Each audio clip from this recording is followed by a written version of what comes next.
Boom, boom. This is Ken, everybody. Welcome back to the channel. All right, continuing on our series here, reviewing all of the ships inside of Azur Lane.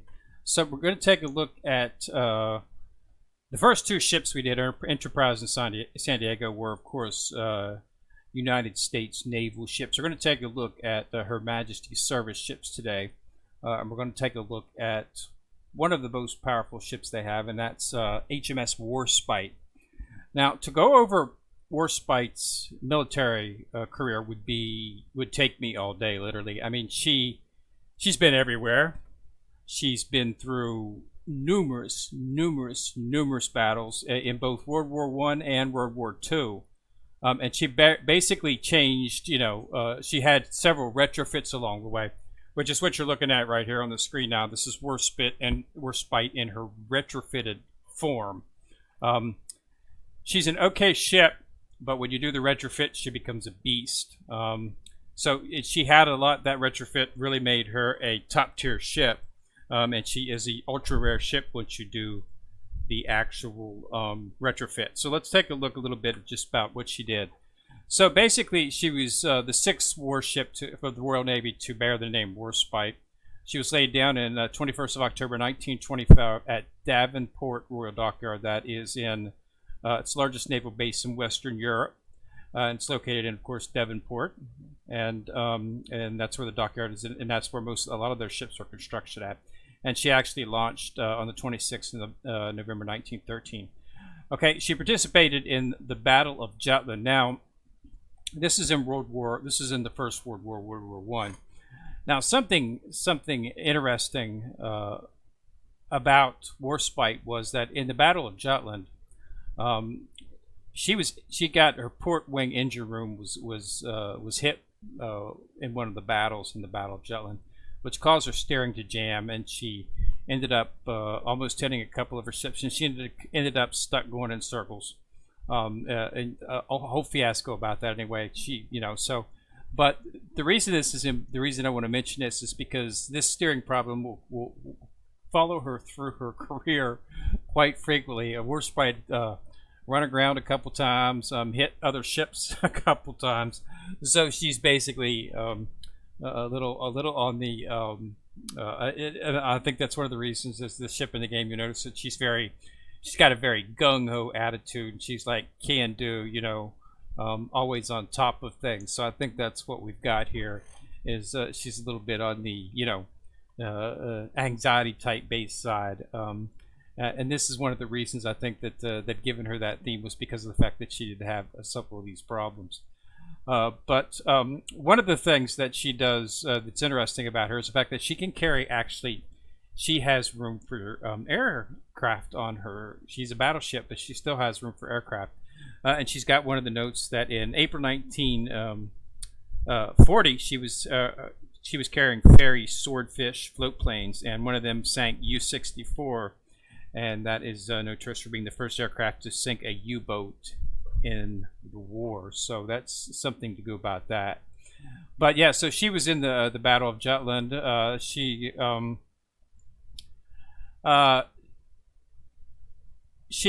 was in Scapa Flow a little bit in 1916 and 1918 with the Grand Fleet. Nothing much occurred that much there. And then in the big retrofit, which is one of the reasons that we have a retrofit in the game, is because between March 1934 and 1937, she underwent a reconstruction in Portsmouth. This gave it a virtually new warship that replaced the machinery and significantly changed the battleship's appearance and capabilities.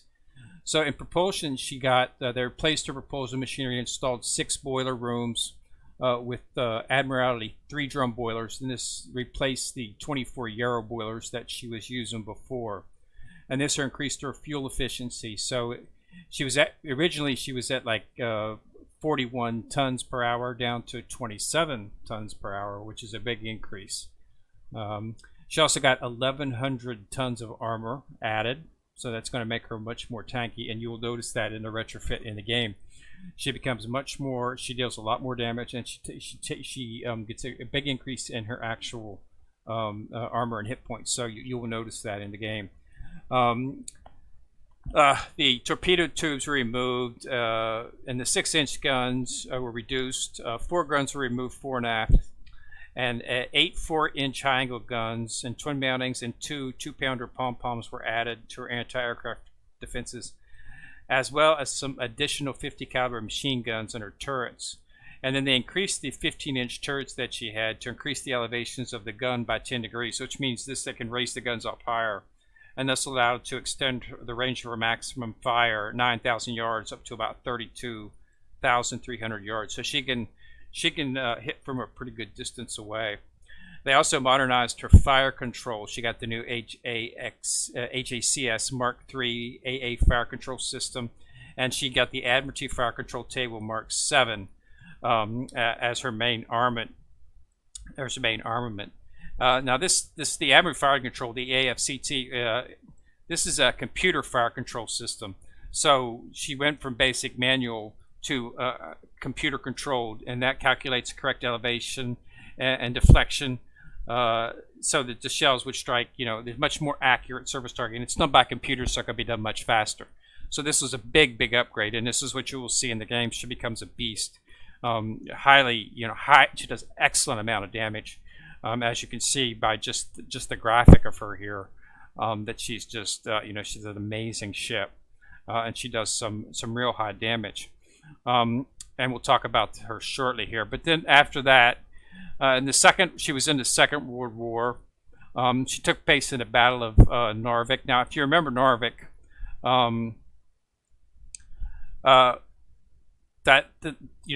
when the Germans invaded Norway, they took their ships up into Narvik, 8 German destroyers, and they got trapped up there. She was the lead ship that went in there and destroyed that. They sank all of the German destroyers that were up in there. Warspite destroyed Z-13 with broadside. She damaged the Z-17 and Z-12. Okay, and she also, that was a big success, and that's one of Warspite's, but it's best known for is in the Battle of Narvik. After that, she was in the Battle of Calabria, the Battle of Toronto, the Battle of Cape Matan, Battle of Crete. In June 1941, she got another retrofit, but she had this had to be done. This was actually done in the United States, which is surprising. I was unaware of this. But this is in the Puget Sound Naval Shipyard, which is in the United States. It's called Bremerton Naval Shipyard. And she got there on the 11th August of 1941. And she came through the Suez Canal to get there. And she was actually in the States when the attack on Pearl Harbor occurred. She was at the shipyard. And she went on alert because she was one of the few ships in the harbor which could have provided aircraft defense should the Japanese have struck east. But we know that they didn't strike east. They stayed on the west coast, so everything was fine there. Okay. And then she was recommissioned back on the 28th, and she joined the Eastern Fleet as the flagship. She became a flagship after these retrofits. As you know, she got a much more different look. And with all of her firepower and speed, that she definitely worthy of being a flagship. And then so she served in the Indian Ocean for a while, and then she back into the Mediterranean. She took part in the Allied invasion of Sicily. So she was all over. And then she took part in the Normandy landings. So she was there during D-Day, and she was finally decommissioned on the 1947. And as we've mentioned before, things running aground. On the way, she encountered a severe storm and lost one of her tugs and slipped her tow, and the storm forced her to one of her anchors, which did not hold, and the storm drove her into Mount Mopus Ledge near Cuden Port, and she ran aground there, and then they refloated her, and then she ran aground again a few yards away in Prussia Cove, and they ended up her hull was badly damaged. They attempted to refloat her again in 1950 with a large crowd in the media watching, but they were salvaged, unable to do it. There's just not enough water to get her back on. So they eventually, towed off, eventually drifted ashore in a few miles. However, by the August, the battleship was fully beached at St. Michael's, and another attempt to refloat her in November was made. They managed to finally got her out of there, and it's considered to be one of the largest salvage operations ever carried out in British waters. So even when she was going to be decommissioned, she had a tendency to run into things. So that's one of the things that she's very known for, is running aground a lot and hitting other things. So let's take a look at Warspite here. All right, I've got her at a level 120, so this is just look at her maximum stats. As you can see, she's got pretty good amount of hit points. This is a very high hit point ratio for a battleship. Firepower is just off the scale at 470. And these are the stats I've got from the weapons I've got. And she has pretty good anti-aircraft too. That one of the upgrades at the Burlington Naval Shipyards was to increase the anti-air. So she does very good by that. Reload and evasion, really nothing to talk about there. It's basically just her firepower and anti-air that make her good. She's got pretty good anti-submarine capabilities as well too, considering she has the ability to have a couple of aircraft on her when she was going. As you can see by the option here, that's not an option within the game to put aircraft on her, which I'm hoping that they will sometime add in the future, is that capability that she had, since it seems to be very important. So let's take a look. Let's take a look at the gear now. You definitely want to get, as you can see by the secondary gun efficiency of 200% and her main gun efficiency of 140. This makes her extremely powerful. She can one-shot the ships with this, and that's one of the main PvP staples that you will see here at. Is you'll have Queen Elizabeth as the flagship, which buffs all HMS fleet ships, and then you'll have Hood and Warspite flanking her, and if you flank them they actually target the same ship, the same enemy at the same time, and they can literally one-shot a lot of ships, which is why the PvP, which is why HMS is so powerful in PvP, is because of the ability for these ships to just annihilate whatever they hit. I'm using piercing shells on her to increase her, the damage. These piercing shells increase main gun crit damage by 25%, which is why I've got them on there. So as you can see, this is making her very powerful. And I've got the 40mm Bofors on here. This is the best one of the best anti-air guns in the game. So if you ever see 40mm Bofors, you definitely want to have a chance. You definitely want to craft that, because it is an excellent anti-air gun. This is what was put on Enterprise after her retrofit before the Battle of Guadalcanal. They replaced all of the 6-inchers she had with these 40mm Bofors, and they just decimated Japanese aircraft. They just, they were she shot them down. A much better gun. So you definitely want to try to get, the Bofors on there, on any of your anti-air guns on the ships that'll take it. Okay, limit breaking. A tier 1 limit break, she gets a main gun efficiency +5, a gun base +1, gun base +2, main gun efficiency +10, and as you can see, main gun efficiency by +15. And this is what ramps her damage up so far, is this main gun efficiency. High efficiency guns using explosive shells like I am, and you can see why she does so much damage. Now the retrofit, as you remember in the last video I did for San Diego, she has the same thing with her retrofit. It requires this item, which is the sword, and you can't complete the retrofit unless you're sword. So you have to keep, if you don't have the sword, retrofit her as much as you can. It's an expensive retrofit, but it makes her a top tier ship that she can be used all the way through to end game. But you got to get that sword to complete it. And the only way to do that is to get the sword. And the sword's pretty, it's the same with San Diego's mic, sparkling microphone. Just wait until the event comes up and do it. They usually run it a couple of times each year, and they'll notify you when it's coming. You can go to Azur Lane's website and stuff and find out when it's going to be running, and you try to get an estimate of when it's going to happen, and you just make sure you do it.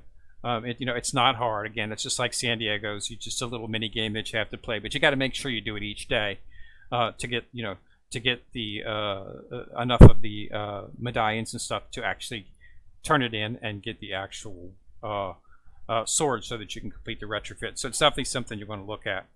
So let's take a look. Let's take a look at her skill set here. She's got a very good skill set. So, Divine Marksman. So 10 seconds after the battle begins, and every 15 seconds after, fires a special guaranteed critical hit barrage. APMO, barrage damage, is based on the skills level, and I've got it at 10, okay? But we're not finished right now. There's still more. When your Royal Navy ships automatically fire their main guns, they have a higher chance of targeting the enemy hit by this barrage, okay?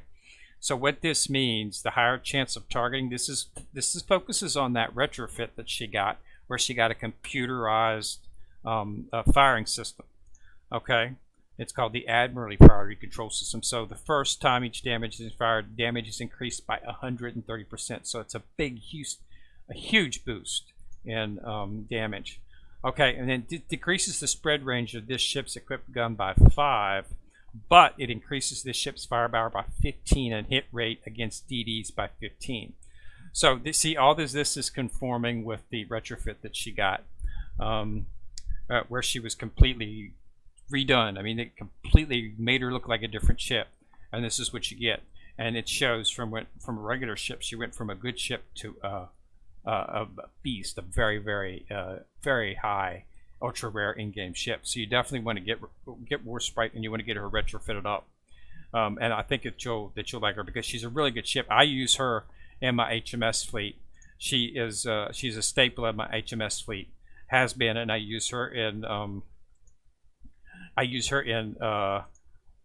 PvE, and I use her in PvP as well.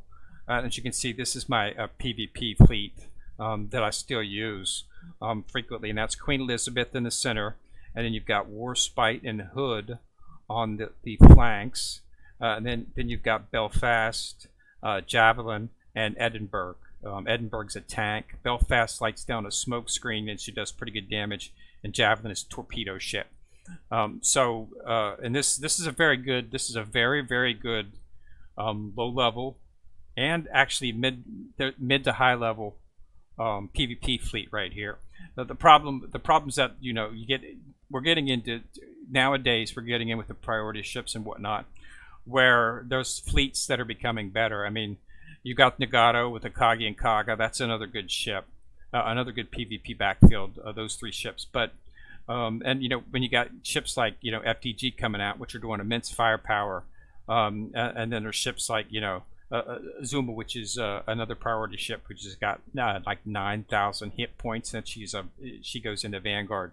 So there's different metas that work, but if low level, this is one of the easiest. This was my first PvP fleet right here, and this is fairly easy to make. All of these ships are easily attainable, except for Belfast.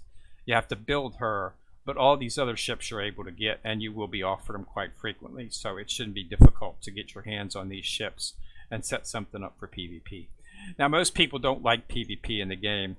I disagree. I say that you should do all of your PvP runs, 10 of them at least a day, and I say that primarily because you get the merit, and you can get some really good stuff out of the merit shop. See, they have prototype bullets in here. Okay, you see that? It's just like that. You get a prototype bullet. There's also Albacore, Eldridge and South Dakota are both excellent ships. You definitely want to get both of these ships and max them out, fully max them out, because they got some excellent skills to them. South Dakota's a beast, and Eldridge has this awesome ability that make them, and this is the way that you get them, is within the merit shop, and the way you get merit is doing PvP.